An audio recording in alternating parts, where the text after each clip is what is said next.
சஞ்சய்ஸ் R channel. இன்றைக்கி நம்ம பார்க்க போகிறது ரொம்ப சிம்பிளான டாபிக் தான், கடுகு எப்படி வளர்த்துறதுன்னு. இதுக்கு நீங்கள் சீடெலாம் எதுவும் வாங்க தேவையில்லை. நார்மலான ஒரு கடுகு நீங்கள் சமையல் யூஸ் பண்ணுற கடுகே போடலாம், அருமையாக வளரும். இப்போ நீங்கள் பார்க்குறீங்களா, அதுதான் கடுகு இல்லை, ஒரு லக்கி பிளான்ட் மாதிரி இருக்கும். இது வளர்த்த மண் ஒன்றும் பெருசாக தேவையில்லை. டிஷ்யூ ஒரு டப்பா எடுத்துக்கோங்க, டிஷ்யூ போட்டு வச்சுக்கோங்க, 4 டிஷ்யூ. அது மேலே கடுகு வந்து போட்டுருங்க, அதை ஊற வச்சு போடுங்க. மேலே தண்ணி தெளிச்சுட்டு மூடி வச்சுருங்க. நீங்கள் இந்த மாதிரி பண்ணுறதுனால தண்ணி டெய்லி தொளிக்க வேண்டாம், 3 நாள் பொறுத்த தண்ணி தெளிக்கலாம். ஏன்னா வந்து அது வேப்பரைஸ் ஆகி அதுவே கீழே இருந்து அது தண்ணி வந்து சேர்ந்துடும்.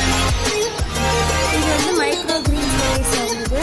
நீங்கள் அப்படியே விட்டுங்க, நான் விட்டுங்கன்னா வந்து மஸ்டர்ட் கிடைக்கும். நீங்கள் வந்து வெட்டி தோசை மேலேயோ எல்லாம் ஏதோ மேலேயோ நீங்கள் வந்து ஸ்ப்ரிங்கிள் பண்ணி விட்டுலாம். கடுகு வளர்க்குறது ரொம்ப ஈஸி.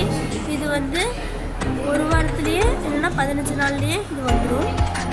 தேங்க்யூ, தேங்க்ஸ் ஃபார் வாட்சிங். மறக்காமல் சப்ஸ்கிரைப் பண்ணிவிடுங்க.